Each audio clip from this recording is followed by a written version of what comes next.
Bien-aimés dans le Seigneur, joyeux Noël. D'un Noël à l'autre, c'est notre thème. Le substantif Noël est masculin, mais probablement par ellipse de fête de. Il est féminin lorsqu'il est employé avec l'article défini singulier. La. Quand on dit la Noël. Mais sans épithète. Mais quand vous ajoutez l'épithète, vous ajoutez un complément, ce n'est plus la Noël. C'est le Noël. Le Noël historique. C'est ça la règle. Mais on trouve des exemples du féminin non conformes à cette règle, notamment chez Victor Hugo, qui parle des Noëls étincelantes. Donc vous trouverez des gens qui parlent de Noël, fait masculin. Noël, déjà Victor Hugo lui-même. Donc, ce que j'ai dit, d'un Noël à l'autre, le substantif est masculin. Alors, en parlant d'un Noël à l'autre, je parle du Noël historique, du Noël annuel. Je parle en troisième point du Noël au quotidien.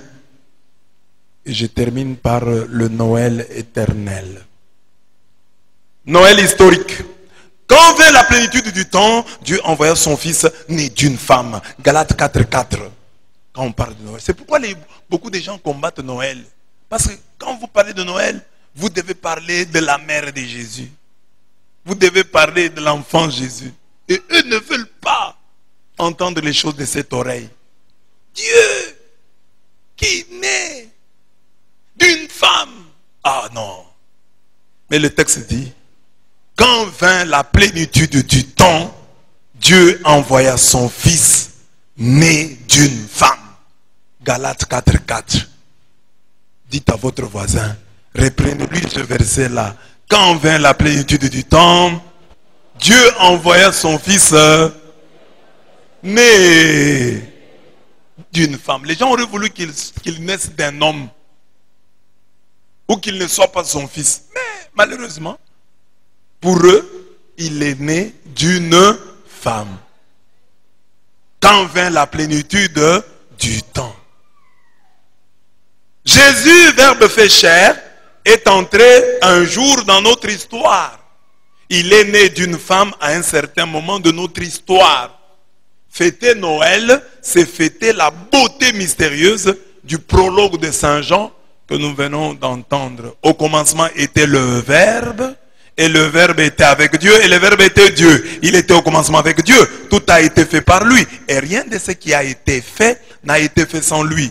Par lui était la vie, et la vie était la lumière du monde. Et la lumière, lui, dans les ténèbres, et les ténèbres ne l'ont point reçu. Jean 1, 1-3.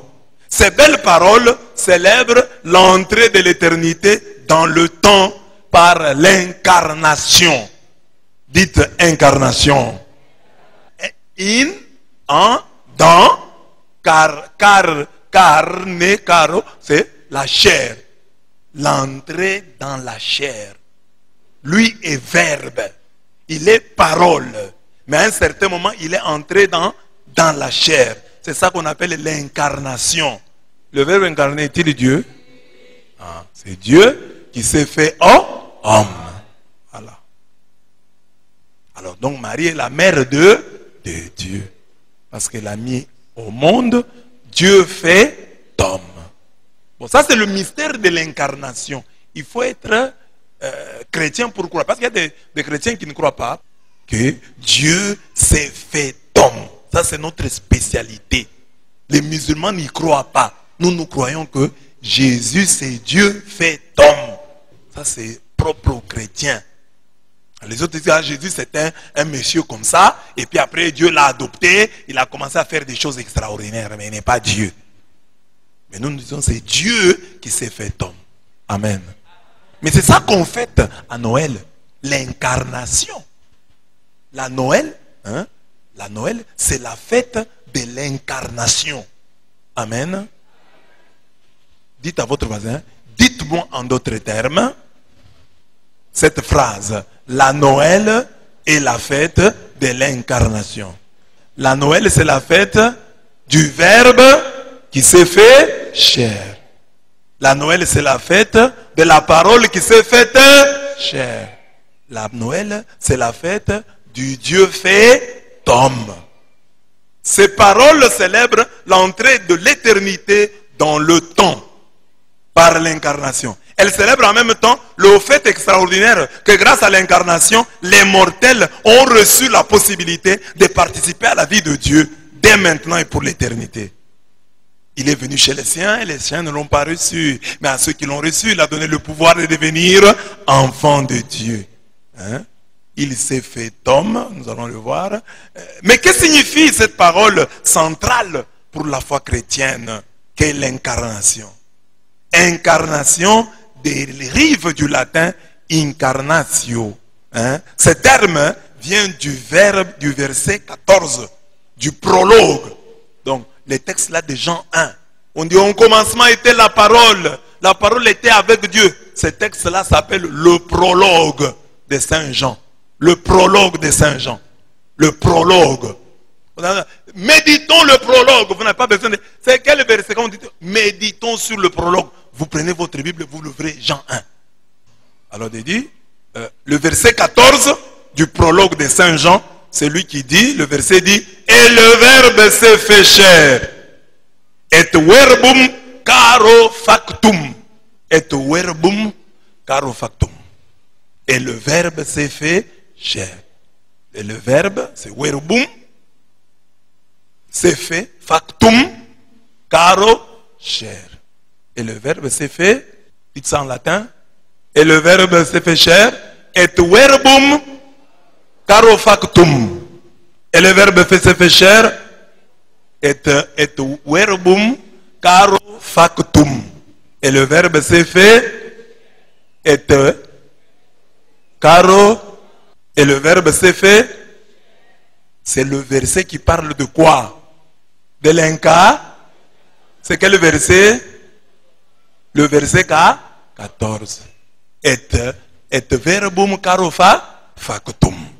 Ici, la parole chair, selon l'usage juif, indique l'homme dans son intégralité. C'est-à-dire, la parole s'est faite l'homme dans son intégralité, mais précisément sous l'aspect de sa caducité et temporalité. Vous comprenez? Hein? Quand on dit le Verbe s'est fait chair, c'est-à-dire la parole s'est faite homme. Dieu s'est fait homme. Mais l'homme compris dans sa caducité et dans sa temporalité. L'homme dans sa finitude. Avec ce qu'il a comme limite. Donc le Verbe s'est fait chair nous renvoie à quel texte que vous connaissez, que j'explique souvent. À quel texte? Qui a aussi un nom un peu compliqué. À quel texte? À quel texte? Qui a aussi un nom compliqué. À quel texte? Le texte là a aussi un nom. Le texte parle de quelque chose, d'un phénomène qu'on connaît à travers un terme que ici à la parole tout le monde doit connaître. Le texte qui parle de la kénose. Quel est le texte qui parle de la kénose? Hein? Quel est le texte qui parle de la kénose? Philippiens 2. Christ de condition divine ne retint pas jalousement le rang. Qu'est-ce qu'il fait? Il s'est anéanti. Quand on dit il s'est anéanti, c'est ça, kénose. Anéantissement. Il s'est anéanti. La kénose. Il s'est anéanti. Kénose, ça s'écrit avec K et accent N-O-S-E. La kénose. De l'anéantissement. Il a pris chair, mais chair comprise dans sa caducité, dans sa temporalité, dans ses limites. Donc un corps qui va mourir. Un corps qui va finir. C'est ça. Il a pris chair. Un corps qui va avoir faim. Qu'on peut frapper. Qui peut tomber malade. A pris chair. Il s'est fait homme. Homme compris dans son intégralité. mais précisément sous l'aspect de sa caducité et de sa temporalité, de sa pauvreté et de sa contingence. L'homme est contingent. Contingent, c'est-à-dire non nécessaire. Contingence, limité, non nécessaire, non nécessité. L'homme dans sa contingence. Donc, chair renvoie à quoi? Quelles sont les idées contenues dans le mot chair? Quand on dit le verbe s'est fait chair, il y a quoi? La caducité, la temporalité, la pauvreté, la contingence. Temporalité, le contraire d'éternité. Caducité. Hein? Caducité. C'est devenu caduc. Caduc, ça veut dire quoi? C'est devenu caduc. Une loi qui ne peut plus sortir ses effets. Donc, caduc. Hein? Par exemple, une loi caduc. On en dit par exemple à la paroisse. À la paroisse, personne ne porte de pantalons. Alors un autre curé vient, il dit non, non, cette loi-là est caduque maintenant. Portez les pantalons. La loi là est devenue caduque. Le Christ, quand il prend chair, il accepte qu'à un certain moment il sera caduque. Il y a un moment où ton corps sera caduque. N'est-ce pas? Où toi-même tu seras caduque. On peut ne pas avoir besoin de toi. Le Christ a accepté cela en prenant corps. Pauvreté, temporalité, contingence. C'est là pour nous dire que le salut apporté par Dieu, qui s'est fait chair en Jésus de Nazareth, touche l'homme dans sa réalité concrète et dans toutes les situations où il se trouve. Dieu a assumé la condition humaine pour la guérir de tout ce qui la sépare de lui, pour nous permettre de l'appeler dans son Fils par le nom d'Abba Père et être véritablement Fils de Dieu. Comme le dit Saint Jean, à tous ceux qui l'ont reçu, il a donné le pouvoir de devenir enfants de Dieu. Jean 1, 12.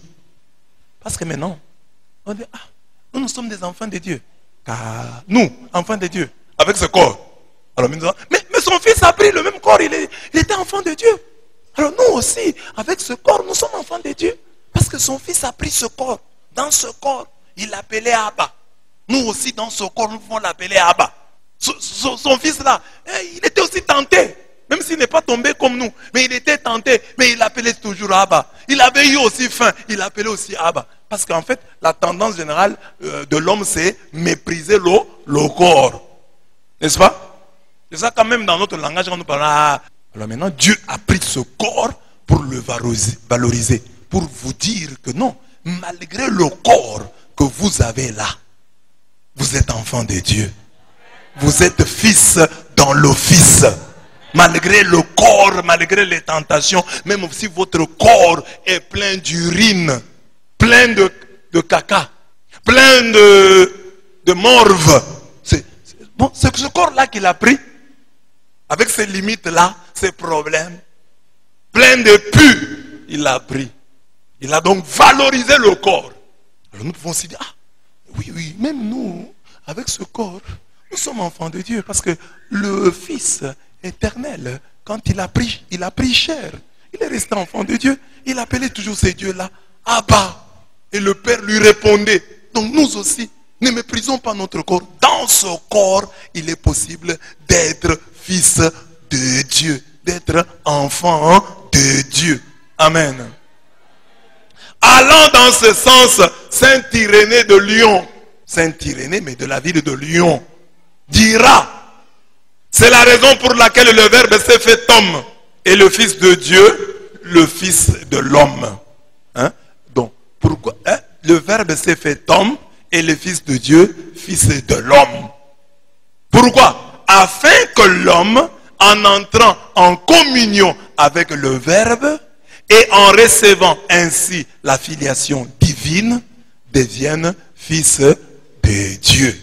Pourquoi est-ce que le Verbe s'est fait chair, d'après Irénée de Lyon? Pourquoi le Verbe s'est-il fait chair? Le Verbe s'est fait homme pour que l'homme devienne fils de... Bon, en bref, il s'est fait homme. Il s'est fait homme pour nous diviniser.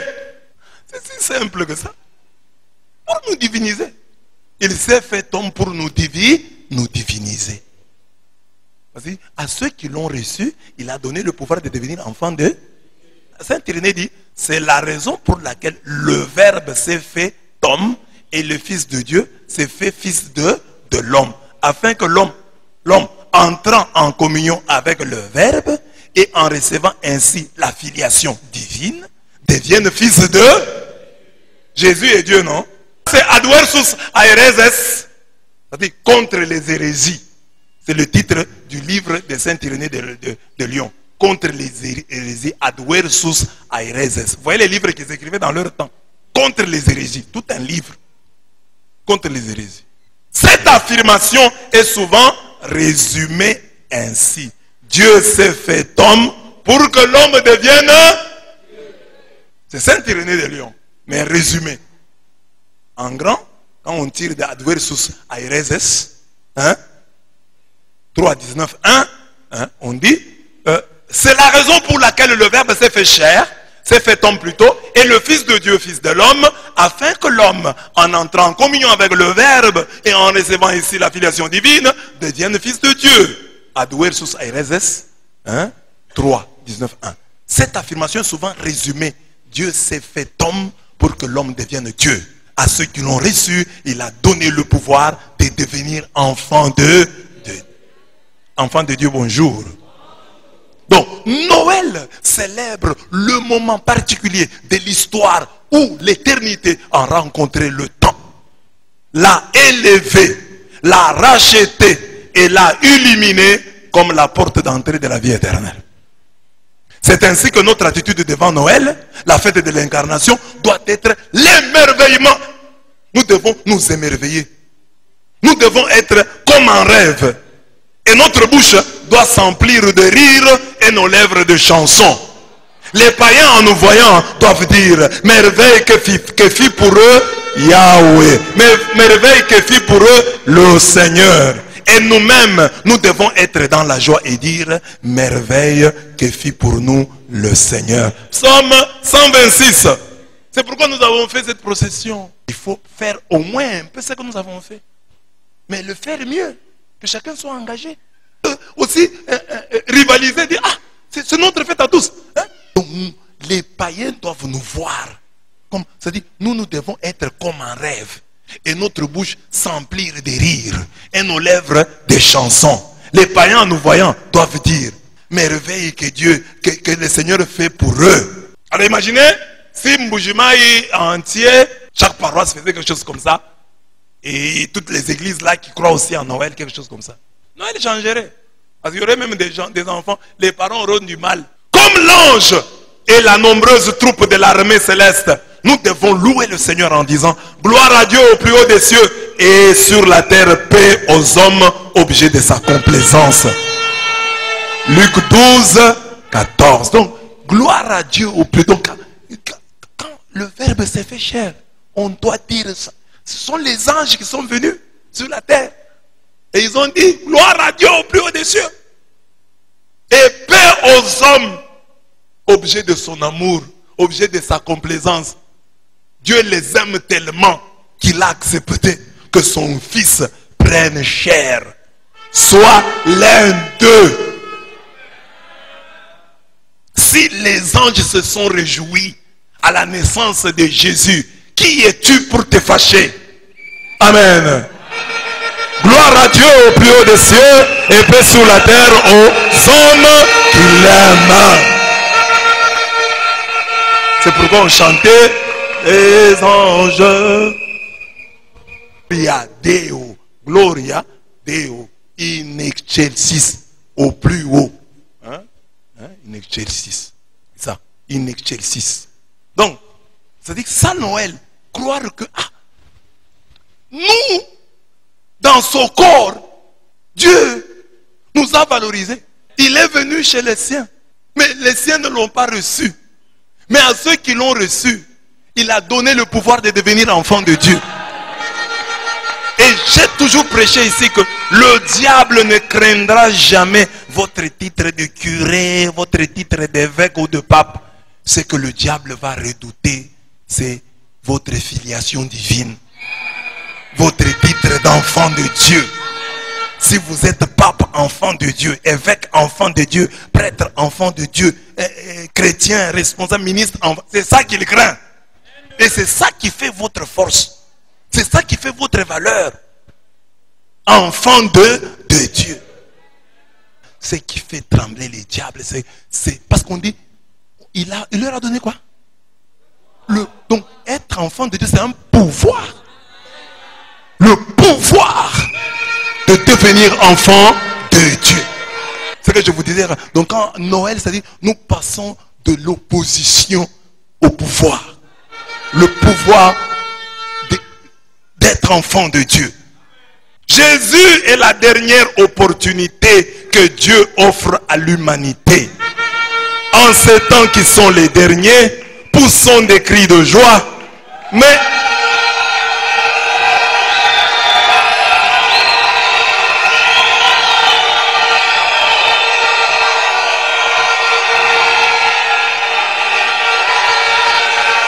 Amen. Donc, la meilleure manière de vivre Noël, ce n'est pas de s'asseoir et d'écouter un enseignement, non. La meilleure manière de vivre Noël, c'est d'être dans la joie. C'est quand tu dis, je suis dans la joie. Papa, nous sommes ses enfants. Enfants de Dieu, alléluia. Poussons des cris de joie, mais prenons au sérieux ces gestes inédits de Dieu. C'est ça. Nous avons fait l'essentiel. C'est-à-dire, nous avons dit au monde, nous avons la joie. Bon, à moins que vous ayez d'autres idées. Hein? C'est-à-dire, il y en a peut-être, il y avait d'autres idées, montrer l'uniforme. Mais si vous avez dans votre cœur que nous sommes devenus enfants de Dieu, c'est ça qui nous réjouit. Donc, c'est ça. Donc, aujourd'hui, Noël, c'est pas seulement où tu viens, tu t'assois, tu écoutes l'enseignement, tu pars. Non. Aujourd'hui, c'est quand même quand tu rentres là à la maison. C'est ce que tu vas faire dans la route là. Le Noël historique. Dieu est entré dans notre histoire. Mais alors, ce Noël historique-là, ce fait historique de la venue dans notre histoire du Verbe fait chair a été fêté par le ciel. L'ange du Seigneur s'éteint près des bergers et la gloire du Seigneur les enveloppa de sa clarté. Et ils furent saisis d'une grande crainte. Mais l'ange leur dit, soyez sans crainte, car voici que je vous annonce une grande joie, qui sera celle de tout le peuple. Une grande joie qui ne sera pas seulement pour vous les bergers, mais qui sera la joie de tout le peuple. Donc nous tous ici, nous sommes le peuple qui est dans la joie avec les bergers. La joie de tout le peuple. Aujourd'hui, vous est né un sauveur qui est le Christ Seigneur dans la ville de David. Et ceci vous servira de signe. Vous trouverez un nouveau-né enveloppé de l'ange et couché dans une crèche. Ça, c'est un ange qui dit ça. Ça pouvait s'arrêter là si ce n'était pas important. Écoutez la suite. Et soudain, se joignit à l'ange une troupe nombreuse de l'armée céleste qui louait Dieu en disant, gloire à Dieu au plus haut des cieux et sur la terre paix aux hommes, objet de sa complaisance. Je vous annonce une grande joie. Ça, c'est l'ange. C'est l'ange qui parle. Il est en train d'annoncer aux bergers. Les bergers qui veillaient, comme j'ai dit, la nuit. Mais quand il annonce ça, il pouvait s'arrêter là. Il y a toute l'armée céleste. Hein? L'armée céleste, là, c'est avec quoi? Ce sont les soldats. Les anges. D'autres anges viennent aussi là-bas. Ils viennent. Et eux, hein? Avant que la terre ne se réjouisse, les anges sont déjà venus. Gloire à Dieu au plus haut des cieux et paix sur la terre. C'est ça que j'appelle grâce de Noël. Chaque fois que nous commémorons cette naissance de Jésus, c'est-à-dire que nous disons à Dieu, ce que tu as fait là, ce n'est pas rien. C'est quelque chose. C'était très important. Alors les autres chrétiens qui disent, nous ne fêtons pas Noël, ce n'est plus important. Pour nous, c'est très important. a envoyé un ange. D'autres anges sont venus l'accompagner. Et ils chantaient gloire à Dieu au plus des cieux, paix sur la terre aux hommes objet de sa complaisance. C'est-à-dire, nous voulons que les grâces que tu as déversées en ce temps-là soient aussi déversées sur nous aujourd'hui. Que cette paix-là soit la nôtre. Et qui dit paix, chez les Juifs, c'est shalom. Dans la paix chez les Juifs, il y a les habits, il y a à manger, il y a à boire, il y a tout ce dont l'homme a besoin pour être heureux. C'est-à-dire, Dieu est né, un sauveur vous est né. C'est-à-dire, vous allez manger, vous allez boire, vous allez vous habiller, vous aurez la vie éternelle, vous avez vaincu ça. Tout ça c'est dans Shalom. Chez les Juifs, Shalom ça veut dire plénitude de vie. Le bonheur en tous ses compartiments. Le bonheur dans tous ses compartiments. C'est ça le Shalom. Paix sur terre aux hommes. Donc comme Jésus est né là, vous êtes comblés. Alors maintenant quand nous nous fêtons, nous disons Seigneur, c'était ça avec les Juifs. Les Juifs quand ils célébraient la Pâque disaient, ce qui s'est fait là. Donc un Juif qui n'avait pas été là, célébrer la Pâque en disant à ses enfants, mon père était un araméen errant. Oh, j'ai été en Égypte, j'ai souffert, mais aujourd'hui, Dieu m'a fait sortir. Il s'appropriait. Donc, aujourd'hui, si tu viens fêter Noël, il faut être convaincu que les grâces de Noël sont réelles. Que les grâces déversées sur la terre en ces temps-là sont encore déversées aujourd'hui. Que la paix donnée, paix sur terre, cette paix-là donnée sur terre aux hommes de bonheur, cette paix-là est encore déversée. Si tu crois, tu sors d'ici avec cette paix-là.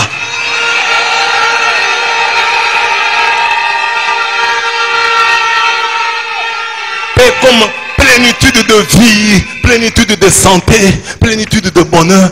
Paix comme tout ce dont tu as besoin pour être heureux. Donc c'est le diable qui combat Noël. Quand vous entendez quelqu'un parler en mal de Noël, il est le diable en personne. Parce que comment un chrétien peut se faire des problèmes pour célébrer un événement biblique? Les gens sont en train de dire, nous fêtons la naissance de Jésus. Nous nous réjouissons parce qu'un jour il est né. Parce qu'un jour l'éternité est entrée dans le temps. Parce qu'un jour le Verbe s'est fait chair. Et d'autres se fâchent. Ce ne sont pas des chrétiens. Mais vous verrez ces mêmes personnes-là se réjouir de l'anniversaire de tel. Fêter l'anniversaire de leur église. Ce truc-là, ils fêtent l'anniversaire du truc dénommé église. Oh, notre église a été créée un certain 8 avril de telle année. Et ils fêtent le 20e anniversaire de telle église. Le ministère de notre pasteur a commencé. Le pasteur a maintenant 25 ans de ministère. On fête ça. Mais nous, on ne fêterait pas, on ne commémorerait pas la naissance de celui qui a fait que nous tous ici nous soyons. Celui qui a fait que même le ministère là soit. On doit fêter. On fêtera toujours. Et puis chaque année, ils disent toujours ça. Oh, nous, on ne fête pas. Mais il y a férié, ils restent aussi à la maison. Mais allez travailler, non? Allez travailler. Comme vous, vous êtes contre. Parce qu'on a donné le congé. Vous, révoltez-vous. Allez voir le gouvernement. Dites-lui, nous voulons les 25 commencer à travailler. Mais ils refusent de fêter Noël. Hein? Mais ils font des veillées à la fin de l'année. Oh, c'est une nouvelle année. Oh, nouvelle année. Tu fêtes nouvelle année. Nouvel an, tu fêtes. Mais naissance de Jésus qui a fait que toi, tu sois pasteur, tu refuses de fêter. Bon, il y a des gens, je pense que ce sont des anciens sorciers qui ne se sont pas encore convertis, mais qui ont pris un revêtement chrétien. Parce que quand tu n'es pas sorcier, tu vas comprendre cet argumentaire que je donne maintenant. Mais pourquoi, malgré un tel texte? Parce qu'on dit, hein, je vous annonce une grande joie. Les anges fêtent. Toi, tu refuses de fêter? Qui es-tu? Les anges qui sont des êtres plus spirituels que toi, ils fêtent, toi tu refuses. Mais pourquoi malgré un tel texte, certains de nos frères séparés, parce que je dis bien certains de nos frères, parce que d'autres fêtent déjà, certains de nos frères séparés refusent de fêter chaque année l'incarnation du Fils de Dieu? Je donne 3 réponses, je crois. Première raison, pourquoi est-ce qu'ils refusent de fêter? À cause de l'origine païenne du jour où cette fête est célébrée. C'est ça la raison, la grande raison. Comme on le sait, et nous ne disons pas le contraire, comme on le sait, dans la Rome antique, au solstice d'hiver, les païens rendaient un culte au soleil invaincu. C'était une grande fête populaire qui continue à séduire les païens nouvellement convertis au christianisme.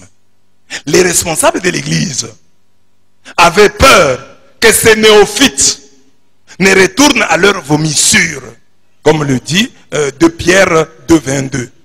Aussi décidèrent-ils, en véritable pasteur, vers 338, de christianiser, d'évangéliser, plutôt que d'ignorer, de diaboliser cette ancienne fête païenne. Donc il y avait une fête païenne. On célébrait le soleil créature. Alors les chrétiens ont dit, ben, la religion chrétienne ou le christianisme arrive à Rome. Bon, les Romains se convertissent. Maintenant, quand le 25 décembre arrive, ces gens-là ont tendance, bon, la fête est tellement populaire qu'ils sont séduits, tentés de retourner à leur vomissure, aux choses qu'ils avaient abandonnées. Les pasteurs chrétiens de l'époque réfléchissent et disent non, pourquoi ne pas évangéliser cette fête? Pourquoi ne pas lui donner une nouvelle signification? Pourquoi ne pas lui donner un nouveau sens? Eux célèbrent le soleil créature. Or nous savons d'après Malachie 3,20 que Jésus-Christ est le soleil de justice dont les rayons nous guérissent. Pourquoi ne pas enlever la célébration du soleil créature et mettre la célébration du soleil créateur? Pourquoi ne pas opérer un coup d'état? Pourquoi ne pas enlever Satan et mettre Dieu là? C'est ça qu'ils ont fait. Et c'est ça que nous faisons. Aujourd'hui encore, tous les chrétiens, quand vous allez prêcher dans un stade, le stade là a été construit par un chrétien. Le stade des martyrs, par exemple, tout le monde dit que ça a été construit par Mobutu, qui était de la Prima Curia, qui a même des insignes là-bas de la Prima Curia, qui est une loge, je ne sais pas, satanique. Mais quand les chrétiens vont organiser la campagne là-bas, ils font des prières, ils disent, nous prenons possession de ces lieux. Au nom de Jésus, Seigneur, tu as dit, tout sol que foule la plante de vos pieds, je vous le donne. Nous prenons possession de ce lieu, il nous appartient maintenant au nom de Jésus. Mais c'est ce que les chrétiens de l'époque ont fait. Ils ont, au lieu de prendre possession d'un lieu, ils ont pris possession d'un temps. Nous prenons possession de cette date. Elle nous appartient. Parce que toi, notre Dieu, tu es le maître des temps et des circonstances. En quoi est-ce que ce qu'ils ont fait est mauvais? Mais continuons l'argumentaire ici dans le texte. Ces gestes posés par l'Église qui a fait un coup d'état au paganisme, ce geste ne peut pas nous étonner outre mesure. Parce que dans la Bible, quand nous lisons Juges 6, 25 à 26, on nous parle de Gédéon. Sur ordre du Seigneur, Gédéon fit quoi? Détruisit l'autel de Baal. Comme nous avons détruit l'autel de Baal en détrônant le soleil créature et en y plaçant le soleil créateur. Hein? Gédéon, qu'est-ce qu'il fait? Il détruisit l'autel de Baal et bâtit au sommet du même rocher un nouvel autel consacré à l'Éternel. Avec le bois de l'idole qu'il avait abattu, il offrit en holocauste le taureau de son père sur cet autel nouvellement bâti. Que tous ceux qui contestent Noël prennent ce texte, Juge 6, 25 à 26. Ils vont voir ce que Gédéon a fait. D'ailleurs, il prêche beaucoup sur ça, la destruction des autels. Oui, Gédéon a détruit l'autel de son père. Mais qu'a-t-il fait au même endroit? À l'endroit même où son père offrait des sacrifices à Baal, Gédéon a bâti un nouvel autel à l'Éternel. C'est ce que l'église catholique a fait. Elle a détruit l'autel de Baal et au même endroit, elle a érigé un autel à l'Éternel. Désormais à Noël, on ne dit pas le soleil est né. À Noël, on dit Jésus-Christ de Nazareth est né. Il est le soleil invaincu. Il est le soleil invincible. Il est le soleil de justice dont les riches. Alors, si vous êtes contre, vous dites que c'est païen. Enlevez Juge 6, 25 à 26 de vos Bibles. Parce que Gédéon a détruit l'autel de Baal et au même endroit, il a érigé un nouvel autel à l'Éternel. Il a pris le taureau de son père, il a pris le bois de cet autel-là. C'est ce bois-là qu'il a brûlé en l'honneur de l'Éternel. Au même endroit, avec le même bois, avec le taureau de son père, le bois de l'idole, le bois de la statue là, c'est avec ça qu'il a brûlé. Il a pris le taureau de son père, le même endroit, le même bois. Et il a offert un nouvel autel à l'Éternel, confessant que l'endroit appartient à qui? À Dieu. Confessant que le taureau appartient à qui? À Dieu. Confessant que le bois là dont on a fait l'idole appartient à qui? À l'Éternel. Tout lui appartient, tout doit lui revenir. Ce n'est même pas un coup d'état, c'est le rétablissement de l'ordre normal des choses. Amen. Amen. Est-ce qu'ils lisent la Bible? Ils ne la lisent pas comme ça. Ils lisent mal. Parce que s'ils lisaient, ils allaient comprendre. Ce que Gédéon et l'église firent, nous le faisons chaque jour. Nous christianisons. Nous faisons un bon usage. Nous sanctifions ce qui est considéré comme païen. Par exemple, dans le Nouveau Testament, Paul nous montre qu'on peut faire d'une statue dédiée à un Dieu païen le point de départ d'un enseignement. Quand il arrive à Athènes, il trouve à Athènes une statue, une idole. On a écrit là-bas, au Dieu inconnu. C'est ce qui était écrit au bas de cette statue. Paul arrive à Athènes, il trouve une statue au bas de laquelle c'était écrit au Dieu inconnu. Quand il va prêcher aux Athéniens, aux philosophes, il leur dit, chers Athéniens, je considère que vous êtes les hommes les plus religieux de la terre. Parce qu'en circulant dans votre ville, j'ai vu une statue.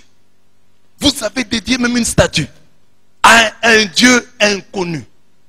C'est Dieu que vous ne connaissez pas. Je viens vous l'annoncer.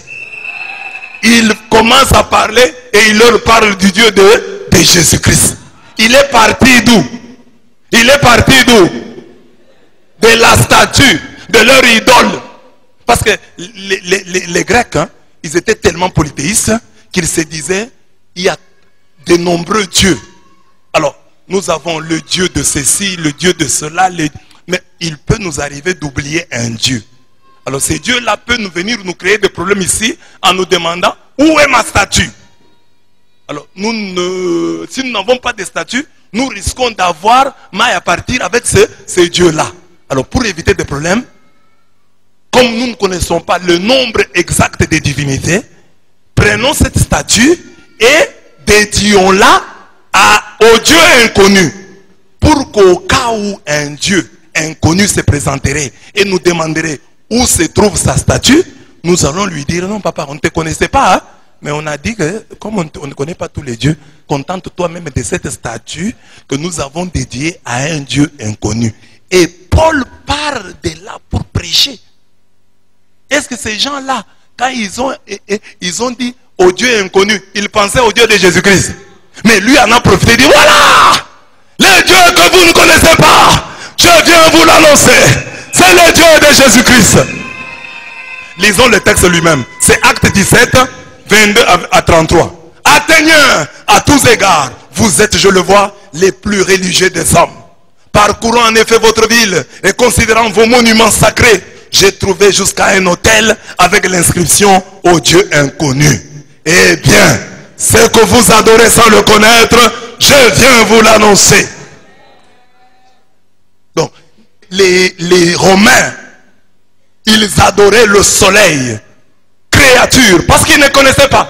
Et les chrétiens, nous sommes venus leur annoncer que le véritable soleil, c'est Jésus-Christ de Nazareth. D'après Malachie 3:20, c'est lui le soleil de justice dont les rayons nous guérissent. Est-ce que vous avez compris? Bon, j'explique ça chaque année. Hein? Et puis nous expliquons aux autres là chaque année. Et chaque année, il y a toujours des débats. C'est pourquoi moi j'ai dit les débats entre chrétiens sont inutiles. Il n'y a pas beaucoup de chrétiens qui avancent, qui disent non, vous nous avez aidé, là j'ai eu quand même un éclairage, maintenant je comprends. Non, on discute pour discuter. Parce qu'on devait discuter sur ça. Tu dois me montrer en quoi ce raisonnement que je viens de donner est faux. Tu dois d'abord refuser ce que Gédéon a fait. Parce que j'ai dit, Gédéon a fait la même chose, au même endroit. Il a érigé un nouvel autel à l'Éternel, ou à l'endroit où il y avait l'autel consacré à Baal. Amen. Vous avez compris? Vous avez compris? Ce qu'on doit dire à nos frères sectaires, bon, appelons-les comme ça. Ce qu'on doit leur dire, hein, c'est que tout ce qui est païen n'est pas diabolique. Païen vient du latin paganus, et paganus signifie villageois. On considérait païen tout ce qui était régional, qui venait des villages, par rapport à ce qui se faisait à Rome. Tout ce qui n'était pas romanus était paganus. C'est ça. Donc, quand quelqu'un venait avec ses histoires du village, ses gris-gris du village, ses dieux du village, on dit ça c'est païen, paganus. C'est ça qu'on a pris. C'est ça qu'on a pris comme... Et puis dans le monde chrétien, on a commencé aussi à dire tout ce qui n'est pas chrétien est païen. Tout celui qui n'est pas, par exemple, baptisé est païen. Mais tout ce qui est païen n'est pas diabolique. La preuve, Jéthro. Parce que pour les juifs, hein, le terme païen là c'est romain, c'est paganus. Mais les juifs appelaient les autres les gens des nations, les goïms. Les goïms. Paganus, païen ne vient pas du monde gris. Ils appelaient ça goïm, les nations. Alors, Jéthro par exemple, il était des goïms, il était des nations. Mais il donna des conseils remarquables à Moïse. Moïse qui parlait avec Dieu, qui avait l'arche d'alliance, qui avait la colonne de feu, la colonne de nuée. C'est Jéthro qui lui a donné des conseils. Moïse se réveillait le matin, il commençait à juger de tout. Oh non, venez ici. Oh ma chèvre, la chèvre de telle. Moïse commençait à trancher les problèmes. Jéthro lui a dit non. Son beau-père, qui était pas, il dit non papa, si tu fais ça, tu vas te fatiguer, tu vas mourir trop vite. Alors, choisis des conseillers, donne des responsabilités à d'autres personnes, comme ça, toi tu vas t'occuper des grandes questions. Le conseil là, lui est venu d'un païen, d'un Jéthro. Jéthro n'était pas juif. Parce que païen, dans l'Ancien Testament, c'est non-juif. Mais tout ce qui est non-juif n'est pas diabolique. La preuve est que le conseil de Jéthro est dans la Bible. Exode 18, 12 à 27. C'est un païen qui a donné un conseil à un juif. Un non-juif, un homme issu des nations, issu des goïms, a donné un conseil à un juif, à un croyant. C'est un exemple. Donc, le postulat ici est que tout ce qui est païen n'est pas diabolique. Dites à votre voisin, tout ce qui est païen n'est pas diabolique. Il faut d'abord retenir ça. Exemple, Jéthro donne des conseils à Moïse. Jéthro, c'est le beau-père de Moïse. Il était madianite. Il n'était pas juif. Parce que païen, c'est, chez les Romains, c'est non-romain. Chez les Juifs, c'est non-juif. C'est lui qui vient des nations. Ça, païen. Alors, maintenant, Jéthro, non-juif, Balaam annonça prophétiquement la venue du Messie. Nombre 24, 17 à 18. la prophétie sur l'étoile de Jacob, elle vient de Balaam. Balaam était-il un juif? C'était un non-juif, c'était donc un païen, mais il a prophétisé. Il y a même les paroles de Balaam qui sont dans la Bible aujourd'hui. Nous prions avec: Seigneur, tu n'es pas un homme pour mentir, ni un fils d'homme pour te repentir. Qui a dit ça? Un païen. Balaam, un païen. C'est celui qui a dit ça. Et tu répètes ça dans tes prières. Et tu chantes même avec ça. Tu n'es pas un homme pour mentir, ni un fils d'homme pour te repentir. Qui a dit ça? C'est Balaam. C'est un païen, mais c'est dans la Bible. Ça devient une parole inspirée de Dieu. Tu pries avec, non? Il y a la chanson là de Lord Lombo, non? Hein? Vous allez mototer pour Kosanga. C'est comment? Ouais, c'est Lord Lombo. Donc il a repris les paroles de Balaam. Donc Balaam, un prophète païen, mais il dit de bonnes choses. Ce n'est pas fini. Revenons à Moïse. Moïse demanda à son beau-frère païen, Hobab, de lui servir de guide au désert. Nombre 10, 29 à 36. Moïse avait l'arche d'alliance. Il avait la colonne de feu. Il avait la colonne de nuée. Il parlait à Dieu comme on parle à son ami. Mais il demanda à Hobab, il dit: Hobab, je ne connais pas les chemins du désert. Toi, viens nous montrer ces chemins du désert. Et Hobab refusait. Et Moïse l'a supplié. Il a supplié un païen. Donc, le païen connaît des choses que Moïse, le croyant, ignorait. Moïse a supplié. D'abord, conseillé par son beau-père païen. Ici, guidé par son beau-frère païen. Dis à ton voisin: tout ce qui est païen n'est pas diabolique. Tout ce qui est païen n'est pas diabolique. Sinon, tout ce que nous les noirs nous avons est diabolique. Parce que nous venons des goïms, nous venons des nations. Tout chez nous est diabolique. Donc notre peau ici est diabolique. Il faut dire ça. Nos langues sont diaboliques. Parce que nos langues ne sont pas des langues juives. Elles sont donc diaboliques, on ne peut pas prêcher en nos langues. Même le français est diabolique. Parce que le français n'est pas une langue juive. Et donc c'est une langue diabolique. Oh, tout ce qui est païen est diabolique. Non. Et la langue que tu parles, elle est chrétienne. Le français est une langue chrétienne. C'est ça l'idiotie que l'on prêche dans les milieux chrétiens. Hein? Le christianisme est devenu, dans la plupart des cas, une religion de l'abrutissement. Si tu veux t'abrutir, deviens chrétien. C'est ça le malheureux. Les gens qui ont le Saint-Esprit et qui ne comprennent pas ces choses faciles.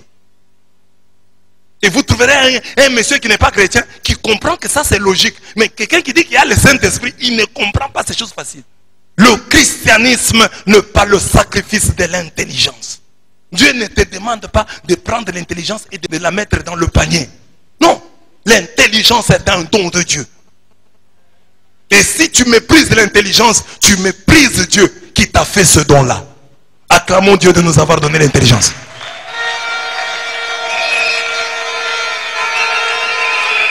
Et voyez pourquoi. C'est ça la ruse des moins intelligents. Les gens qui sont moins intelligents, ils ont trouvé une ruse. Il faut mépriser l'intelligence afin de valoriser l'idiotie et la médiocrité. C'est ainsi que vous verrez par exemple, regardez par exemple, au Congo ici, beaucoup de gens prient. Beaucoup de gens qui disent qu'ils prient. Mais allez sur les réseaux sociaux, vous verrez les types de discussions que nous avons entre chrétiens. Des basses discussions. Des basses discussions. Ce sont les médiocres qui dirigent, qui sont à la tête de nos églises. Et c'est ça, ils nous mènent par le bout du nez. Et eux méprisent l'intelligence. Non, à quoi bon étudier? C'est rien. Il faut seulement prier. Or, la Bible dit, on peut prier par l'esprit et par l'intelligence. Jésus, quand il rencontre les disciples d'Emmaüs, il leur dit: oh, homme sans intelligence. Il ne dit pas homme sans foi, homme sans intelligence. Donc l'intelligence est très importante. Il y a des gens qui, par manque d'intelligence, iront en enfer. On t'envoie en enfer. Pourquoi? Tu as manqué d'intelligence. Parce que la Bible dit, si tu manques de sagesse, et il y a un lien, qu'on ne vous trompe pas, entre l'intelligence et la sagesse. Si tu manques la sagesse, il faut la demander à Dieu. Il faut demander à Dieu l'intelligence. La capacité de comprendre les choses. Amen. Je suis dur, mais c'est comme ça. Regardez même ici, quand nous sommes là. Nous voyons par exemple la jeunesse aujourd'hui. Très peu de jeunes réfléchissent. Vous voyez par exemple un jeune, il est intelligent. Non, C'est devenu de plus en plus rare. Amen. Ne vous faites pas d'illusions. Hein? Même moi qui parle là, hein, je suis en train... si je cesse de chercher l'intelligence, je vais m'abrutir. Il faut que j'ai la capacité de me remettre en question. De me poser des questions sur l'intelligibilité de ce que je suis en train de dire. C'est pourquoi je dois lire. Je dois écouter d'autres personnes. C'est pour que je devienne plus intelligent. Et ce que j'ai dit soit plus intelligible. Ne méprisez pas l'intelligence. Amen. Quand vous rencontrez quelqu'un qui réfléchit, soyez content. Mais quand même il réfléchit, je l'aime pour ça. Regarde ton voisin là. S'il réfléchit, dis-lui, je t'aime vraiment pour l'intelligence. Si tu réfléchis. Mais quand vous rencontrez une cruche, hein, vous rencontrez une cruche, vous êtes malheureux. C'est ça comment quelqu'un peut dire non, l'intelligence c'est rien. L'intelligence c'est rien. Pourquoi Dieu nous a donné l'intelligence? Cyrus, un autre exemple. Cyrus, un roi païen, est appelé Messie, oint, Christ. Et il est utilisé puissamment par Dieu. Isaïe 45, 1 à 7. C'est dans la Bible. Certains non-catholiques refusent de fêter Noël, car disent-ils, c'est une fête païenne. En réalité, ils se battent contre l'église catholique et non contre Noël. En effet, depuis qu'ils ont déserté les rangs de l'église, ils refusent par principe tout ce qui vient de cette dernière. Mais comme ce sont des hypocrites, ils ne savent pas aller jusqu'au bout de leur folle logique. Ils regardent les prénoms de Noël et de Noëlla. Vous trouverez une fille qui a déjà quitté l'église catholique, mais qui s'appelle Noël, Noëlla. Et un garçon qui s'appelle Noël. Amen. Vous trouvez quelqu'un qui a déjà quitté l'église catholique, mais porte le nom de Noël. Ou elle porte le nom de Noëlla. Il rejette Noël, mais il continue à porter fièrement les prénoms reçus de l'église catholique. Comme Léopold, Léonard, François, Pascal, Marcelo, Roland, Anaclé, Denis, Patrice, Aubin, Symphorien, André. Ce sont des prénoms qu'ils ont reçus à l'église catholique. Bon, André c'est biblique, on peut encore dire, c'est biblique. Mais les noms que je viens de donner ici, Léonard. Vous connaissez celui qui porte le nom de Léonard, non? François Moutombo. Pascal Moukoun. Marcelo Tounas. Roland Dalo. Anaglé Kabalou Bogol. Denis Ngonde. Patrice Moussoko. Léopold Moutombo. Mais ces noms-là que vous portez sont des noms chrétiens. Léopold. OLMK. Léopold Moutombo Kalombo. D'abord, Léopold, c'est chrétien. Moutombo. Moutombo, c'est un nom chrétien. Et Kalombo. Ce sont des noms païens.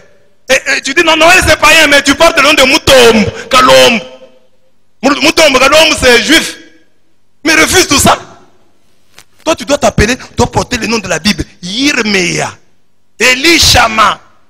C'est ça le nom des juifs. Parce que toi, tu refuses tout ce qui est païen et diabolique. Mais toi, tu as un nom. Oh, tout ce. J'ai vu quelqu'un qui me dit tout ce qui n'est pas biblique est diabolique. Je dis petit, même le mot Bible lui-même n'est pas biblique. Donc il est diabolique. Est-ce que ces frères-là croient-ils que tous ces prénoms sont bibliques? Tu arbores le nom, les prénoms d'Anaclé, de tel, de Pascal, de François. Tu arbores, tu aimes qu'on t'appelle tel. Pascal, Marcelo, Symphorien, Anaclé. Tu dois refuser les prénoms là et prendre ceux qui sont bibliques. Tu dois devenir Matthieu, Marc, Esaïe, Habakkuk, surtout Habakkuk, prends surtout Habakkuk, Faustin. Donc Faustin c'est dans la Bible. Ce n'est pas tout. Ils gardent leurs noms de famille qui sont païens parce que non juifs, comme Lambalamba, Kabalou, Kabundi, Chitundu, Mutombo, Mukuna, Kafuta, Kayumbi. Ce sont des noms païens. C'est-à-dire non juifs. Kanda, c'est païen. C'est pas dans la Bible. C'est pas biblique. Il devrait se nommer Yirmeya, Elia, Elishama, Habakkuk. Achitophel. Ils rejettent Noël car disent-ils c'est païen. Mais ils continuent à parler de lundi, mardi, mercredi, jeudi, vendredi, samedi, dimanche. Qui leur a appris à prier le dimanche et non le samedi, si ce n'est l'église catholique? Quand tu dis déjà que nous aurons prière lundi. Amen. Quand tu dis que nous aurons prière lundi. Tu ne sais pas que lundi était un jour consacré à la déesse lune. Quand tu dis que nous aurons prière mardi. Tu ne sais pas que mardi était un jour consacré au dieu Mars. Quand tu dis nous aurons prière mercredi. Tu ne sais pas que mercredi est un jour consacré au dieu Mercure. Quand tu dis nous allons prier jeudi. Tu ne sais pas que jeudi est un jour consacré au dieu Jupiter. Quand tu dis nous allons prier vendredi, nous allons jeûner vendredi. Tu ne sais pas que vendredi était un jour dédié à la déesse Vénus. La déesse de l'amour. C'est de Vénus que vient le nom maladie vénérienne. Et tu pries le vendredi. Nous allons prier vendredi. Mais vendredi c'est un jour païen. Mais refuse aussi le vendredi parce que tu dis, oh Noël c'est païen. Mais vendredi c'est aussi païen. Donne au jour de la semaine des non-chrétiens. Et tes non-chrétiens, tu dis, bah, nous prierons que le lundi devienne par exemple Matthieu. Le mardi, Bible. Bon, Bible, même là, tu dois encore te justifier. Hein. Mais tu continues à dire lundi, mardi, mercredi. Tu dis même dimanche. Mais dimanche, tu sais comment on appelle dimanche en latin, en anglais? Dimanche en anglais, c'est quoi? Sunday. Sunday, c'est le jour du soleil. On revient encore au Dieu soleil. Le dimanche, en anglais, c'est jour du soleil. C'est encore païen. Même les dimanches ne prient pas. Surtout quand tu es dans un pays anglophone. Ne prie pas les dimanches parce que c'était un jour consacré au Dieu soleil. Toi, cherche tes jours à toi. Crée ton calendrier avec tes années. Parce que quand tu dis nous sommes en 2021, c'est d'après quel calendrier? Ton calendrier à toi. Tu en as? Pourquoi ces chrétiens-là n'organisent-ils pas un congrès international des églises de réveil pour donner des noms chrétiens au jour de la semaine? Mais, église de réveil, réunissez-vous, faites un congrès et donnez au jour de la semaine des noms chrétiens. Parce que je vous informe que lundi, mardi, mercredi, jeudi, vendredi, samedi et même dimanche sont des noms païens. Nous avons quand même réussi, au moins dimanche. On dit peut-être à l'intérieur, il y a Domingo, Domingo, parce que dans beaucoup de langues, c'est Domingo. Et Domingo, il y a le jour du Seigneur. C'est-à-dire l'influence des langues hispaniques, on a Domingo. Domingo. Là, c'est l'influence du christianisme, du catholicisme notamment. Alors nous avons réussi quand même le dimanche, nous avons dit dimanche, hein, Domingo. Alors faites aussi un congrès et donnez au nom de la semaine, au nom des jours de la semaine, des non-chrétiens. Pourquoi continue-t-il à utiliser les noms des mois, qui sont même les noms des mois, hein? Mars. Nous aurons une prière terrible au mois de mars. Mars, c'est un dieu païen. Nous aurons une prière au mois d'août. Août, ça vient d'Auguste. C'est l'empereur Auguste. Juin, tout ça sont des divinités. Janvier. Alors il faut changer tout ça. Et ce n'est pas tout féminin. Qui connaît les vrais noms de Shadrach, Meshach et Abednego? Tous les trois noms-là sont des noms païens. Oh, Dieu de Shadrach, Meshach et Abednego sont des noms chrétiens, sont des noms juifs, sont des noms païens. Lis Daniel 1,7. Les chefs des eunuques leur imposa des noms. Daniel s'appellerait Balthasar, Ananias, Shadrach, Misaël, Meshach et Azarias, Abednego. Ce sont des noms que le chef des eunuques babyloniens leur a imposés. Daniel, toi, on va t'appeler Balthasar. Ananias, on va t'appeler Shadrach. Misaël, on va t'appeler Meshach. Et Azarias. Donc, Azarias, comme notre Azarias Roubé, voilà, c'est son. Hein, Azarias, c'est ça qui est juif. Azaria. Hein? Mais on lui a donné le nom d'Abednego. Et savez-vous la signification d'Abednego? Serviteur de Nabou. Et Nabou est un dieu païen. On dit, oh, le dieu d'Abednego, le dieu de Meshach, Shadrach. Et tu oublies que Shadrach et Meshach sont des noms que des païens ont donnés aux juifs. Et les juifs les ont pris.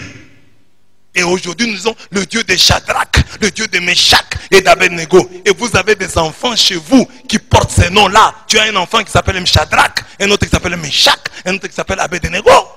Tout ce qui est païen n'est pas diabolique. C'est la même chose pour Esther. Le nom d'Esther, c'est Adassa. Esther est un nom d'origine babylonienne. Ishtar, c'est le nom d'une divinité. Mais son nom c'était Adassa. C'est ça son nom juif. Tout ce qui est païen n'est pas diable. Tout ce qui n'est pas biblique n'est pas diable. Par exemple, dans nos langues, nous avons des proverbes. Nos proverbes, les proverbes de nos langues, c'est de la sagesse.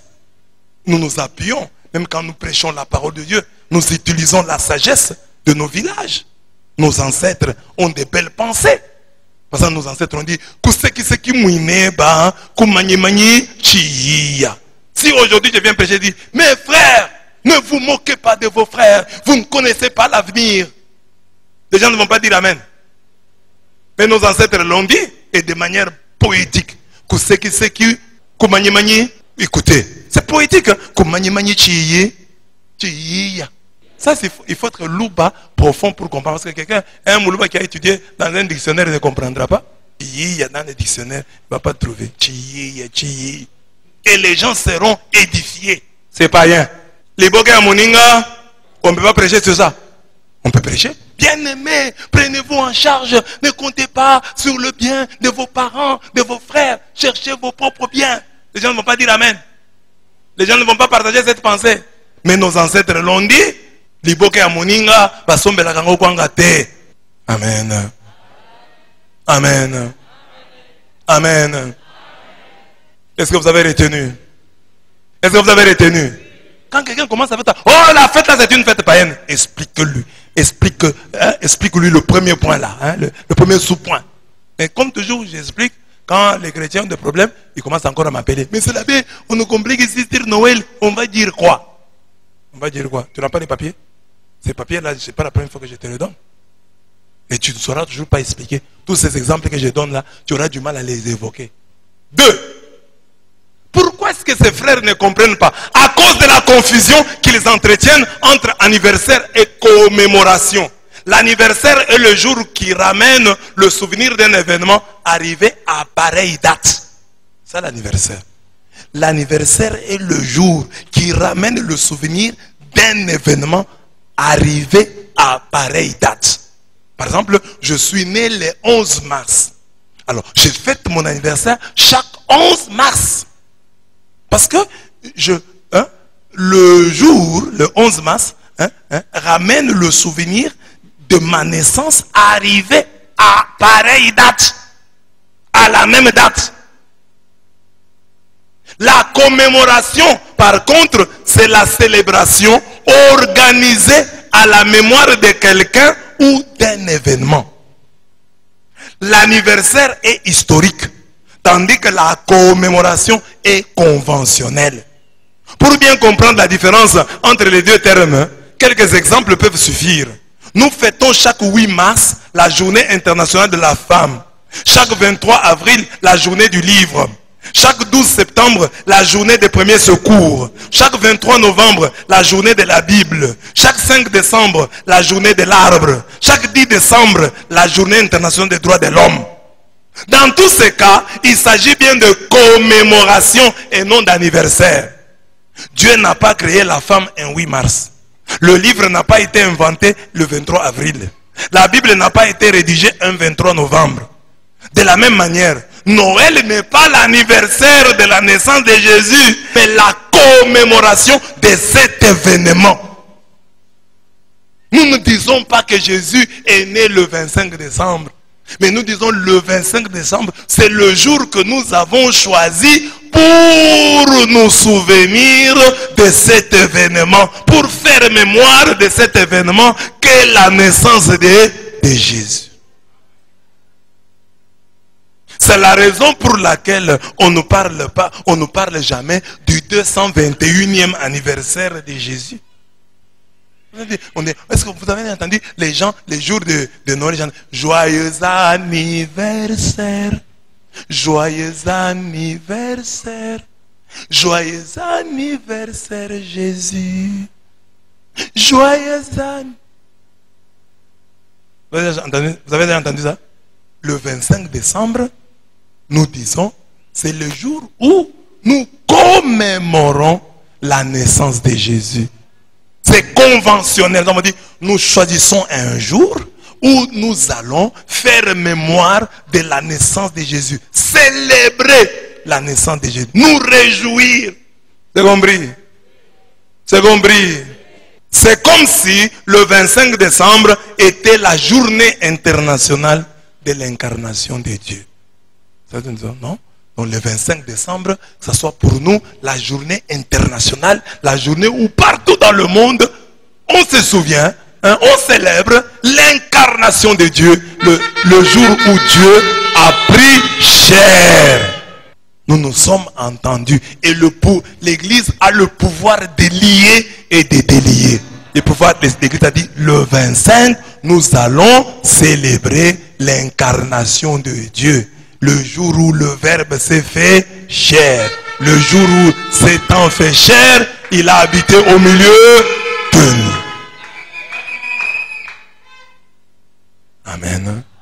Mais en célébrant ce jour, notre vœu, notre prière et notre foi est que les grâces répandues sur terre le jour où Christ est né soient aussi répandues sur nous. Amen. Troisième et dernière raison pour aujourd'hui, les gens qui critiquent, qui ne veulent pas, qui disent oh nous ne fêtons pas Noël, ils le font par ignorance couplée de mauvaise foi. Parce que les ignorants sont souvent animés de mauvaise foi, vous savez. Ceux qui combattent Noël ignorent les Écritures, ainsi que certains enjeux de l'heure. En effet, l'Écriture nous invite à la liberté des enfants de Dieu sur les questions secondaires de notre foi. Que dit l'Écriture? Celui-ci préfère un jour à un autre. Celui-là les estime tous pareils. Que chacun s'en tienne à son jugement. Celui qui tient compte des jours, le fait pour le Seigneur. Et celui qui mange, le fait pour le Seigneur, puisqu'il rend grâce à Dieu. Et celui qui s'abstient, le fait pour le Seigneur. Et il rend grâce à Dieu. Non, mais on devait s'entendre. Si vous ne voulez pas fêter, non, ne fêtez pas, c'est votre problème. Mais laissez-nous fêter. Au moins, la réalité est que vous et nous croyons qu'un jour, Christ est né. Amen. Un jour, Christ est. Donc, Paul dit, en ces questions-là, soyons libres pour la célébration des jours. Celui-ci préfère un jour à un autre. Celui-là les estime tous pareils. Dit, ah, les jours sont pareils. Bon, c'est votre problème. On laisse. Que chacun s'en tienne à son jugement. Celui qui tient compte des jours, les fait pour le celui qui dit que moi je ne fais pas fêter Noël. Bon, peut-être dans son fort intérieur, il le fait pour le Seigneur. Bon, qu'il le fasse. Celui qui tient compte des jours, les fait aussi pour le Seigneur. Et celui qui mange, le fait pour le Seigneur. Puisqu'il rend grâce à Dieu. Et celui qui s'abstient, le fait pour le Seigneur. Et il rend grâce à Dieu. Bon, faites Romains 14, 5 à 6. Le même Paul se montrera très pragmatique avec son fameux Christus adnuntiatur et in hoc gaudeo sed gaudebo. Philippiens 1, 18. Pourvu que Christ soit annoncé, et pour cela je me réjouis et je me réjouirai. Donc si Paul, on demandait à Paul, mais il y a des gens qui fêtent Noël. Regarde aujourd'hui sur France 24, on a parlé de Noël. Sur TV5, on a parlé de Noël. Et on dit aujourd'hui, les chrétiens se souviennent de la naissance de Jésus. On a fait on a appelé le correspondant qui est à Bethléem. Dites-nous à Bethléem, c'est comment? La ville où Jésus est né. Même en Chine, aujourd'hui, on doit parler de Noël. Même au Japon, on a parlé de Noël. Même dans les pays arabes, on a parlé de Noël. Aujourd'hui, partout dans le monde, on parle de Jésus-Christ. On va au moins citer son nom. Et si tu es un vrai chrétien, tu dois être content qu'aujourd'hui dans le monde, même sur les chaînes, Al Jazeera va parler de Noël. Même les chaînes du Qatar vont parler de Noël. Les chaînes japonaises vont parler de Noël. Les chaînes chinoises vont parler de Noël. Et si tu es chrétien, tu dois être content. Au moins, on parle de mon Seigneur. On parle de mon Jésus.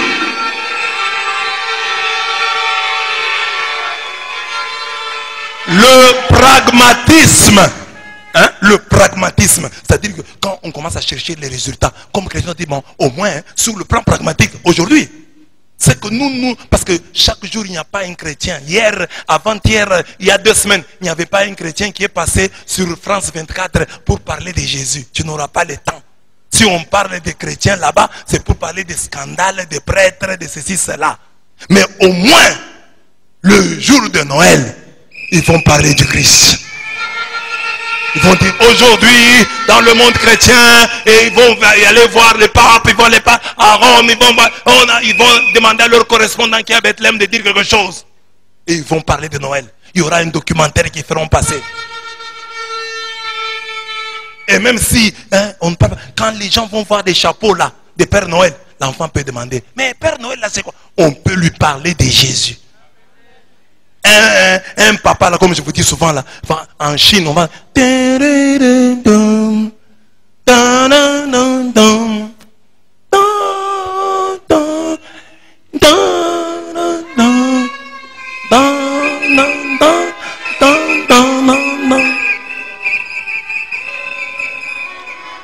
Donc l'enfant chinois peut demander à son père, mais papa, pourquoi tout ça?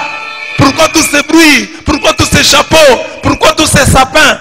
Le papa va dire, oh, il y a un monsieur là, un monsieur qu'on appelle Jésus, oh, c'est le chef des chrétiens. À l'enfant, il y a un monsieur Jésus. L'enfant peut aller chercher dans le dictionnaire. Au moins, Christ est annoncé. Au moins, Christ est cité aujourd'hui. Et ça peut être le point de départ d'une conversion. Parce que dans ce diocèse, nous avons un témoignage. L'abbé Mathieu Chitenga, que vous connaissez. Vous savez qu'il était témoin de Jéhovah? Il était témoin de Jéhovah. Il a été converti quand? Le jour de Noël. Il est allé à Inabanza, à Ngandanjikala. Il a vu le matin de Noël comment on arrangeait l'église. C'est ça qui l'a touché. Il dit, ah, ces gens ici, la naissance de Jésus, ils prennent ça au sérieux comme ça. Qui l'a poussé à se convertir aujourd'hui, les prêtres. Des témoins de Jéhovah qu'il était. Il a été converti. C'est pourquoi je vous dis, il faut soigner ces choses quand nous les faisons pour Jésus. Je veux dire, apportez les bonbons, portez les chapeaux, amenez-les vous êtes rien. Vous pensez toujours que c'est inutile. La Bible en fait un peu trop. C'est pas ce qu'il cherche. Est-ce que pour fêter Noël, il faut faire ça? C'est évangélisation. Il y a quelqu'un, un enfant peut être marqué par ça. Parce que l'abbé qui avait fait ça du temps de l'abbé Mathieu Chitenga, il ne sait même pas. Peut-être que c'est lui qui l'a converti. Il ne sait peut-être pas. Mais lui faisait, bon, parce que lui savait l'importance de Noël. Et quelqu'un est devenu prêtre pour avoir vu ça. Mais relisons le texte de Paul. Parce qu'il est intéressant. Relisons-le. C'est Philippiens 1, 12 à 18. Toi, de l'église des réveils, qui me regarde, va demander à ton pasteur de t'expliquer un peu ce texte par rapport à Noël. Lisons-le. Je désire que vous le sachiez. Frère, mon affaire a tourné plutôt au profit de l'évangile. En effet, dans tout le prétoire et partout ailleurs, mes chaînes ont acquis dans le Christ une vraie notoriété. Et la plupart des frères, enhardis dans le Seigneur, du fait même de ces chaînes, redoublent d'une belle audace à proclamer sans crainte la parole. Certains, il est vrai, le font par envie, en esprit de rivalité. Mais pour les autres, c'est vraiment dans de bons sentiments qu'ils prêchent le Christ. Ces derniers agissent par charité, sachant bien que je suis voué à défendre ainsi l'évangile. Quant aux premiers, c'est par esprit d'intrigue qu'ils annoncent le Christ. Leurs intentions ne sont pas pures.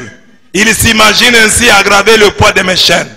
Mais qu'importe, c'est ça, hein, le venin est dans la queue. Mais qu'importe, après tout, d'une manière comme de l'autre, hypocrite ou sincère, le Christ est annoncé et je m'en réjouis.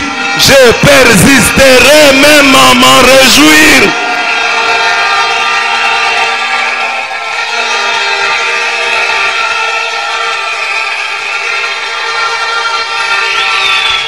Amen. Mais ce texte, comme vous le voyez, il est un peu abrupt. C'est un texte abrupt. Un pasteur de l'église de l'évêque ne va pas s'arrêter ici pour expliquer. Lui va courir vite pour chercher là où on dit que Dieu te bénisse, que Dieu te donne l'argent. Mais ça, un texte aussi abrupt, c'est difficile de s'arrêter pour l'expliquer. Je vous l'explique, moi qui suis votre prêtre catholique. Amen. Donc, Paul est en prison. Alors ses ennemis disent, pour que Paul reste longtemps en prison, que pouvons-nous faire? Commençons à prêcher. Comme ça, les autorités vont dire, cet homme a abîmé, a détruit toute la ville avec sa doctrine, et on va le garder longtemps en prison. Alors ces gens-là, sans être des chrétiens, commencent à prêcher sur les rues. Les dieux que prêche Paul, là il passe devant les tribunaux, pour que les juges entendent. Les dieux que prêche Paul, Jésus-Christ de Nazareth, Jésus-Christ de Nazareth, il est le Seigneur, il est le Seigneur. Mais il prêchait pourquoi? Pour que les autorités, entendant cela, puissent nuire à Paul, le garder le plus longtemps possible en prison. Paul apprend ça, il dit, non, moi, c'est pas un problème. Mais si ces gens-là prêchent de manière hypocrite, pour alourdir mes chaînes, moi je suis content. Au moins Christ est annoncé. Ils n'ont pas de bonnes intentions. Ils prêchent pour me nuire. Mais Christ est annoncé. Alors, si aujourd'hui, tu dis tu es chrétien, tu aimes Jésus, au moins tu dois te réjouir qu'aujourd'hui, le monde entier dit, Christ est né, Jésus-Christ est né. Les hommes, tu dois être content.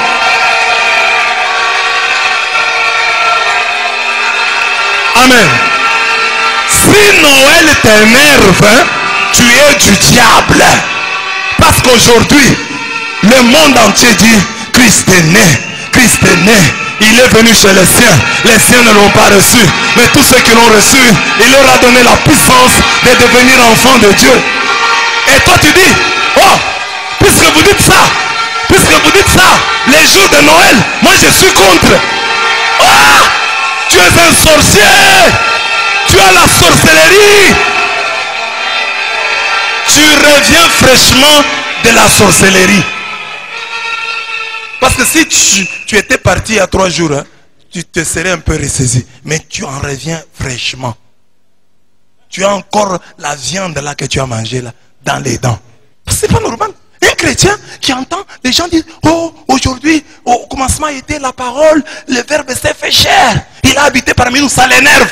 Mais c'est un ennemi de Jésus. C'est un antichrist. Pourquoi tu te fâches? Oh, parce que vous dites ça le 25 décembre. Mais le 25 décembre, tu m'as entendu moi dire autre chose. J'ai dit Jésus-Christ, le Fils de Dieu, est venu dans ce monde.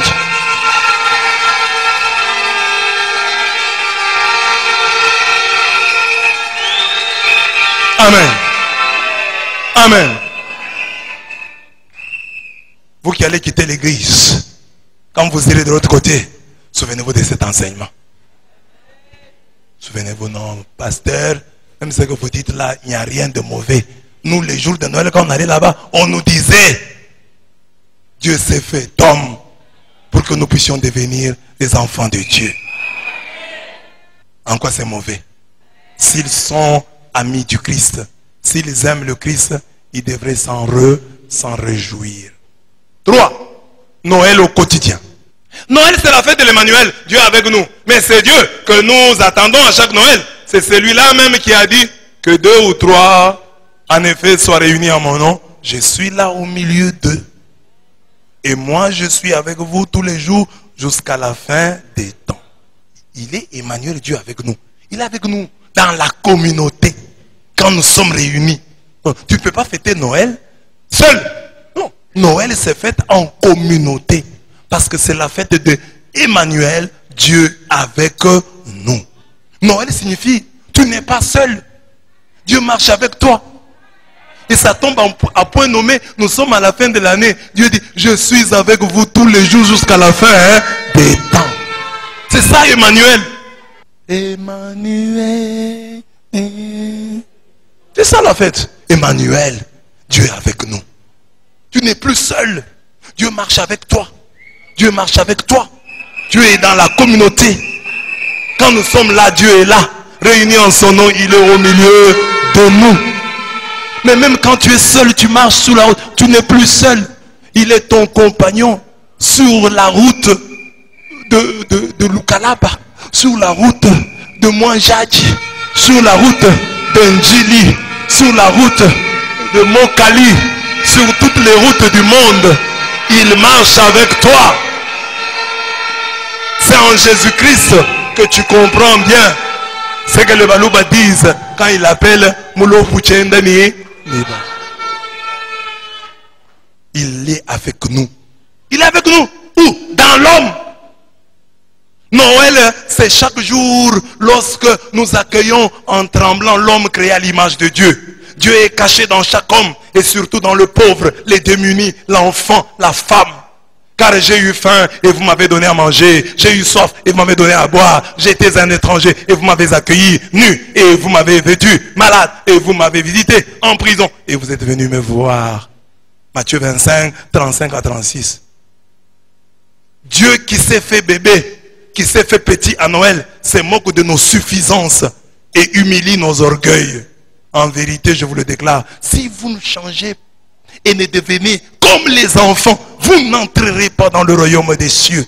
Dieu lui-même s'est fait enfant et toi tu es orgueilleux. Il est né à Bethléem dans une étable à deux et toi tu te pavanes, tu te vantes, tu te crois sorti du nombril de Jupiter. Tu dois t'humilier parce que lui s'est humilié. Il s'est fait petit, il s'est fait bébé. Fais-toi aussi bébé. Amen. Mais avant de te faire bébé, accueille tous les petits. Parce qu'il est venu sous la forme d'un petit, d'un démuni, d'un pauvre. Oh, l'enfant est né. Jésus est né. Écoute les enseignements qu'on donne à Noël. Hein. L'enfant est né. Mais il y a l'homme à côté de toi. Tu ne trembles pas devant lui. Et tu dis, Moana, abotami, poyabiso, yambi, mokonzi. Mais il y a déjà à côté de toi quelqu'un que tu dois bien accueillir. Amen. C'est ça Noël. Voir le Dieu en tout homme. Surtout dans l'homme méprisé, le pauvre, l'abandonné.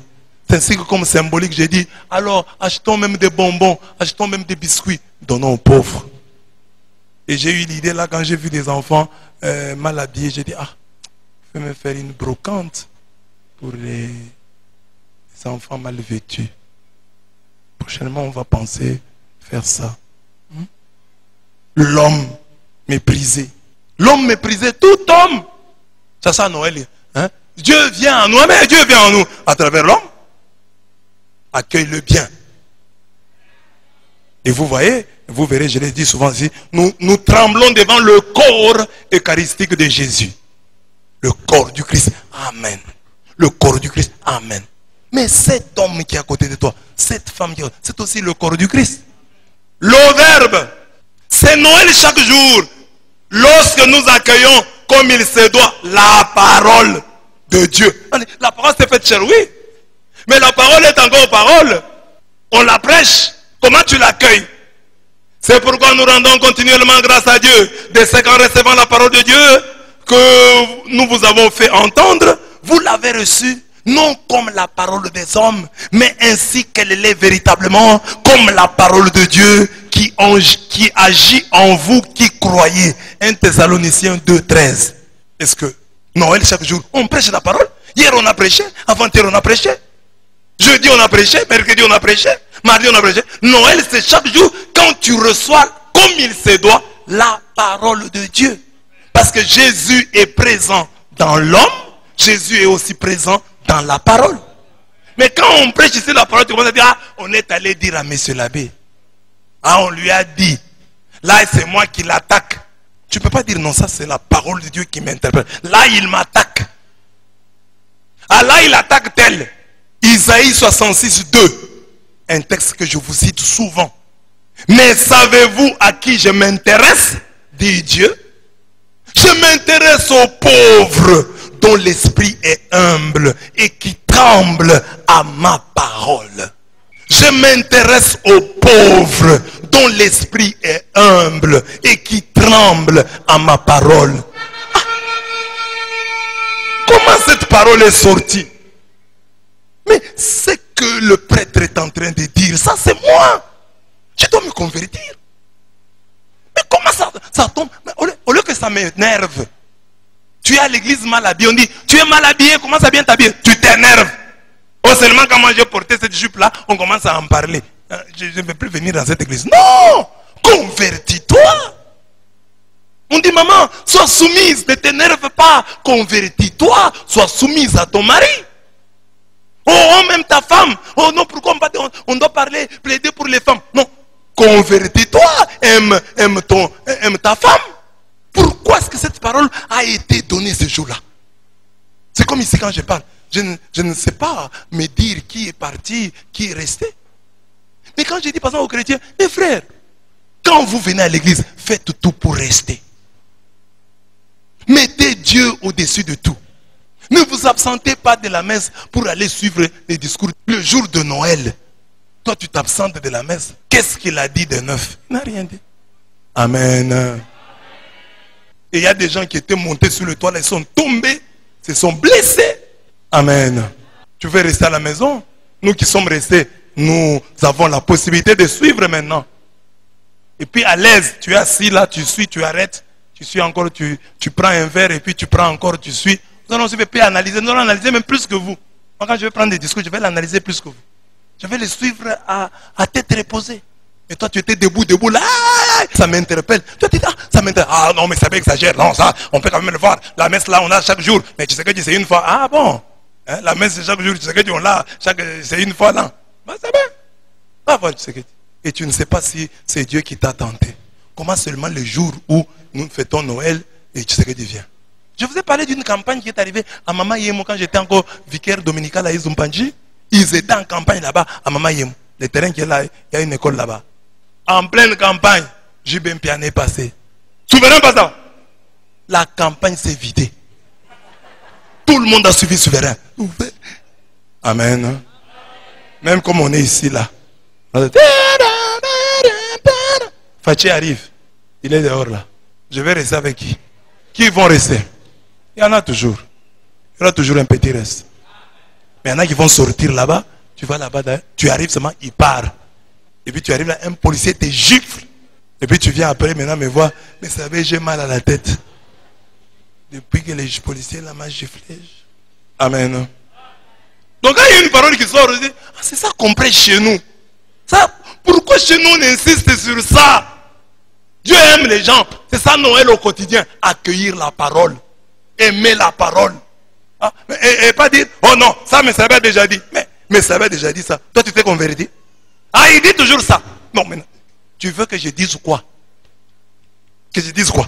Je dis, aimons-nous, pardonnons-nous, prions, cherchons Dieu. Que je dise quoi encore? Tu veux quelle nouveauté qui va te changer? Commence à mettre les têtes par terre et les jambes en l'air. C'est ça la nouveauté. Hein? Pas de problème. On a déjà écouté ça. Bon, vous voulez écouter de nouvelles choses? Avant de chercher de nouveaux enseignements, convertis-toi aux anciens que tu as déjà écoutés. Aux anciens que tu connais, convertis-toi. Comme ça, on ne va plus prêcher la même chose. Parce que si tu te convertis, si toute l'église, par exemple ici, tout le monde commence à prier, tout le monde commence à respecter le temps de la prière, et tout le monde reste dans la salle en train de prier, tout le monde est concentré, personne ne dort. On ne va plus prêcher sur le sommeil. Non, non, les gens ont déjà compris, maintenant on ne prêche plus sur ça. Mais tant que tu continueras à dormir, tant que tu continueras à avoir des problèmes avec les gens, on prêchera. Tant que tu ne donneras pas les offrandes, on prêchera. Tant que tu seras chiche. Donc la parole doit être... Par exemple, tout ce que nous faisons ici. Vous voyez, ici à la paroisse, quand vous voyez un nouveau, vous voyez que c'est un nouveau. Vous voyez, c'est un nouveau. Bon, on doit l'aider. Comme j'ai vu en semaine ici, un garçon qui venait en babouche. J'ai dit, bon, c'est un nouveau. Il va comprendre avec le temps. Quand il viendra. Parfois, il y a des nouveaux. Personne ne leur a dit. Mais il est venu une fois en babouche. Il a vu, il était seul. Deuxième fois, seul. Deuxième fois, seul. Quatrième fois, non, non, non.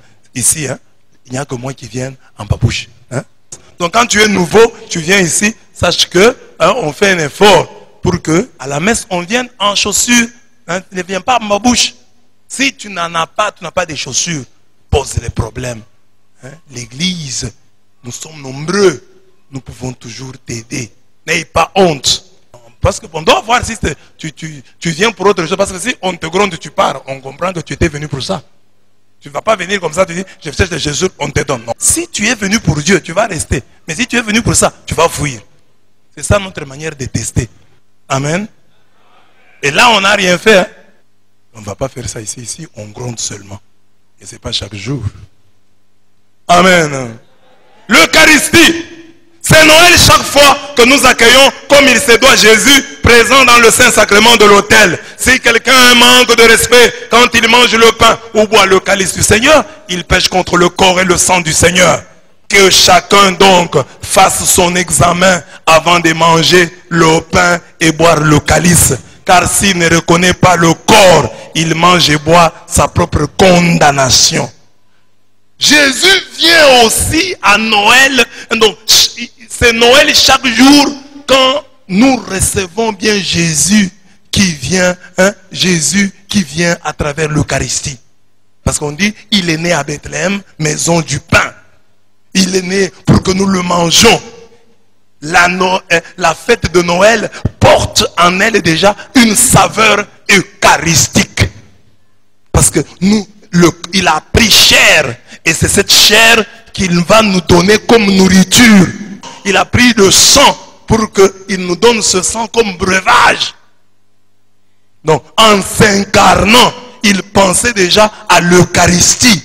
Donc, vivre Noël au quotidien, Noël chaque jour, c'est recevoir bien l'homme, tout homme, c'est recevoir bien la parole, toute parole de Dieu, c'est recevoir bien l'Eucharistie.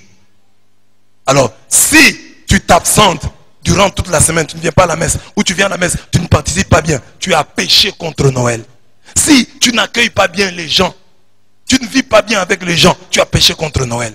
Si tu ne lis pas la parole de Dieu, tu n'écoutes pas la parole de Dieu, tu as péché contre Noël. Parce que Noël, c'est la fête de Dieu au milieu de nous. Or, Dieu vient parmi nous à travers l'homme, mon frère, l'homme, ma soeur. Dieu vient à travers la parole, Dieu vient à travers l'Eucharistie. Amen. Dis à ton voisin, Noël est dans l'homme. Dans l'homme ton frère. Dans l'homme ta soeur.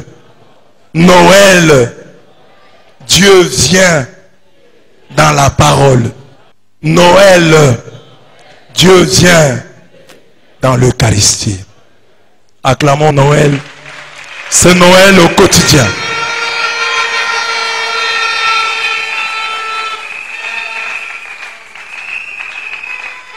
Et enfin, Noël éternel. Tango Yeswa Koya, Kokamata Bandimi, Kelelo Ekobeta.